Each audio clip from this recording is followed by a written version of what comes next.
cette nouvelle vidéo. Alors petit aparté, oui, si ça fait 3-4 vidéos là que vous me voyez habillée pareil, c'est tout à fait normal, je les ai tournées le même jour. Et donc là je speed parce que comme dans la dernière vidéo, comme je la tourne le même jour, en fait j'ai plus beaucoup de batterie sur mon appareil photo et ni plus beaucoup sur ma Kindle. Et que je vais à tout prix vous tourner cette vidéo. Parce que même si j'ai pas lu beaucoup depuis ce début 2016 et que pendant plusieurs mois je vous ai pas fait de vidéo, et ben j'ai lu deux gros coups de cœur, enfin deux livres qui ont été des gros coups de cœur dans ce début d'année 2016 et je voulais vraiment vous les partager parce que je trouve qu'ils méritent beaucoup d'attention. Alors il y en a un qui mérite plus d'attention que l'autre parce que c'est un roman auto-édité et que cet auteur mérite vraiment toutes ses chances. Et l'autre parce que c'est un auteur qu'il faut que vous découvriez absolument si vous ne l'avez pas encore fait. Mais j'avoue que c'est un auteur très connu, donc voilà, je vais vous parler ça tout de suite. Le premier roman dont je veux vous parler, alors j'espère que ça fait pas trop de reflets avec la Kindle, il s'agit de 20 Rules de Carol Cerruti, publié aux éditions, aucune parce qu'en fait c'est de l'auto-édité. Voilà, donc voici un aperçu de la couverture, je vous mettrai la magnifique, parce que la couverture est vraiment magnifique en tourniquet. Donc 20 Rules de Carol Cerruti. Bon. Comme je ne sais pas trop comment ça rend avec la luminosité, je vais baisser ma Kindle, vous voyez, hein. Regardez une dernière fois la magnifique couverture. Voilà.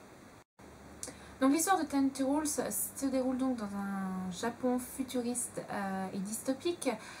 Donc en fait un Japon régi par 20 règles absolument intransigeables et si vous les transgressez, c'est à vos risques et c'est péril. Et donc en fait l'une des règles de ce Japon futuriste, c'est que vous êtes obligé de porter un masque jusqu'à vos 17 ans. Donc pendant 10 ans, de 7 ans jusqu'à vos 17 ans, vous avez obligation de porter un masque. Et à vos 17 ans, vous devez donc enlever ce masque et voir en fait,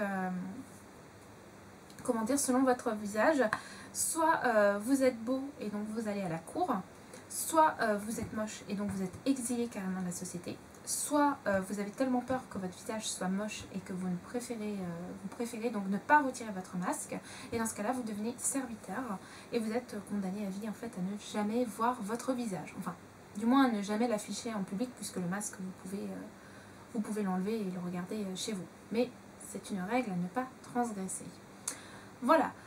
Et donc dans ce Japon, avec toutes ces règles, vit Mila, qui a une vie heureuse et à peu près toute tracée, on va dire, voilà, qui mène le parfait amour avec, je ne sais plus qui, parce que du coup j'ai lu le livre depuis un certain temps, enfin voilà, avec son copain, bref, tout se passe bien, et donc elle va se retrouver donc, à cette cérémonie, et je ne vous en dis pas plus. En tout cas, c'est un livre donc auto-édité, pas très connu et toutes les personnes qui l'ont lu, toutes les critiques en tout cas que j'ai vues dessus, c'est super positif et en plus l'auteur est juste adorable. Moi j'ai lu ce livre, j'ai eu un gros coup de cœur malgré une partie un peu bancale parce qu'en fait l'histoire se déroule en deux parties et la première partie est absolument géniale, donc voilà, on est dans ce Japon, tout est bien régi, etc. Et vous arrivez dans une seconde partie, dans un deuxième univers, et là, pour qui pourquoi, l'auteur elle détaille beaucoup moins, c'est beaucoup plus effleuré, c'est très superficiel, vous comprenez pas trop pourquoi, et du coup c'est un peu bancal, mais pour autant j'ai vraiment envie de vous parler de ce livre parce qu'il mérite vraiment toutes les attentions. En plus l'auteur est adorable. Quand j'ai publié la chronique voilà, où je disais que cette seconde partie était un peu moins bien, elle est tout de suite venue me voir, oui je voudrais savoir et tout ça, puisqu'elle a essayé de l'éditer, mais les éditeurs lui disaient qu'il y avait un problème avec sa seconde partie sans plus développer, et donc j'ai eu l'occasion de discuter un petit peu avec cet auteur, et vraiment elle est adorable, franchement.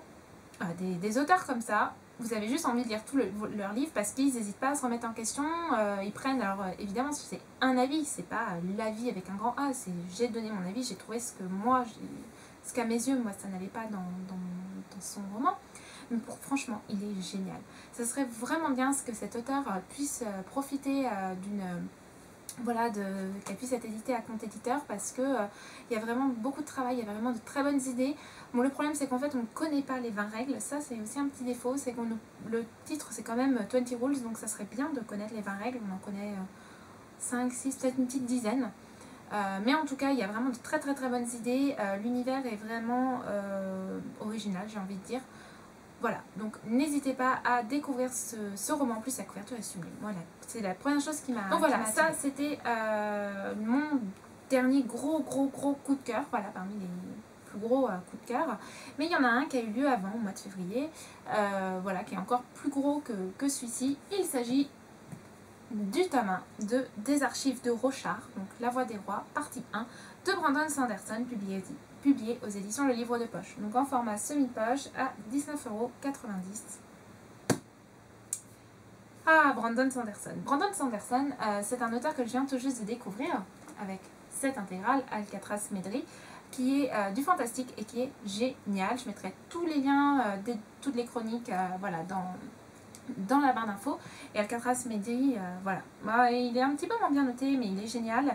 Voilà, c'est juste un univers super loufoque et farfelu, mais j'ai adoré, plein d'humour. Et à côté de ça, bah, La Voix des Rois, c'est de la fantasy médiévale, avec dans un univers super complexe, où on alterne le point de vue de plusieurs personnages. En fait, il y a de mémoire, il y a 3 parties dans le livre. Et par partie, vous voyez 2 personnages. Et je crois qu'il n'y a qu'un seul personnage qu'on voit tout le long du roman. Pas forcément que les personnages nous quittent. Mais dans la première partie, je crois que c'est le personnage de Kaladin qu'on voit tout le long du roman. En plus, j'adore ce personnage. Je ne sais plus les noms. Alors, Dalinar, je me souviens. Et la fille, elle s'appelle Sharon. Voilà. Donc, 3 personnages, enfin 3-4 plutôt personnages vraiment très bien, voilà, très attachant, même si j'ai une grande préférence pour Kaladin et que j'ai beaucoup aimé suivre ses aventures. Et puis en plus le livre coupe vraiment en plein milieu, puisqu'en fait, hop, je l'ai acheté, voici la deuxième partie. Donc en fait en anglais ça c'est un tome, et en français ça aurait fait voilà un pavé comme ça, voilà, donc ils ont préféré couper en 2 tomes, et donc ça c'est la deuxième partie du premier tome que j'ai super hâte de lire. En tout cas voilà, vraiment gros coup de cœur pour ce livre. Un univers vachement bien développé, des personnages super attachants, c'est de la fantasy médiévale, pas mal de descriptions donc, mais pas non plus des tonnes de pages, ça avance vraiment bien, ça se boit comme du petit lait. Bon, par contre, voilà, qu'on se le dise, c'est pas écrit très gros, c'est pas très rapide à lire, mais c'est absolument génial. Donc Brandon Sanderson, j'ai envie de dire que c'est en train de devenir un de mes auteurs chouchous, et un auteur, comment dire, pas phare, mais vous êtes sûr de ne pas vous tromper, j'ai perdu mon mot. Un auteur sûr, c'est pas exactement le mot que je cherchais, mais on va dire que c'est ça. Voilà, Brandon Sanderson, c'est un auteur sûr pour moi. J'ai encore dans ma palle Cœur d'acier, alors Bouchon des Bois. Ça serait bien si j'apprenais je retenais les pseudos des gens dans leur intégralité. Voilà, vient d'en faire en plus, vient d'en parler sur son blog, et apparemment c'est génial, donc j'ai super hâte de lire. Et j'ai aussi Fils des Brumes dans ma palle. Voilà, Fils des Brumes, je l'ai lu, je l'ai vu passer plutôt je sais pas combien de fois. Et si j'ai découvert cet auteur, c'est grâce à l'Anilia Books et à Petit Elfe. Voilà, donc merci à vous deux d'avoir beaucoup vanté cet auteur sur votre chaîne et de m'avoir complètement convaincue. Maintenant je les dévore, je les achète tous. Bon, mon porte-monnaie et ma palle vous remercie pas, mais moi je vous remercie. Oh. Bref, je vais pas, voilà, la vidéo ne devrait pas être trop longue, mais vraiment 20 Rules, bon, je vous montre ma Kindle, et Brandon Sanderson, 2 romans valeur sûre, on va dire, en tout cas qui sont vraiment très appréciés. Si vous adorez la fantasy, foncez. Si vous êtes fan des dystopies, n'hésitez pas. Si vous aimez les 2, et ben jetez-vous sur les 2. Ce sont 2 livres que je vous recommande vraiment, qui me tiennent à cœur de vous recommander, parce que ça vaut vraiment le coup de les découvrir. Donc n'hésitez pas. Mes chroniques sont dans les liens en barre d'informations. Enfin, les liens vers mes chroniques, c'est bien si je mettais les mots dans l'ordre, sont en barre d'informations. N'hésitez pas voilà, à aller les lire. N'hésitez pas aussi à mettre des petits commentaires pour me dire ce que vous pensez, si vous les avez lus, etc. Et voilà, n'hésitez pas non plus à me donner des conseils de livres si vous les avez lus, que vous avez aimés, que voilà, des livres du même style, surtout, n'hésitez pas. En tout cas, je vous fais à tous de gros bisous. Je vous dis à la prochaine pour une future vidéo. une vidéo, là, je vais encore continuer de tourner une vidéo, donc surtout ne vous étonnez pas que j'ai toujours la même tête, les mêmes habits, les mêmes trucs, hein, c'est normal, je tourne tout le même jour. J'ai du temps. Je vous rappelle que, enfin je vous rappelle, vous n'avez peut-être pas regardé toutes mes vidéos, mais je me suis fait enlever 2 ans de sagesse et du coup je peux plus courir. Donc j'ai du temps. Voilà, bisous bisous.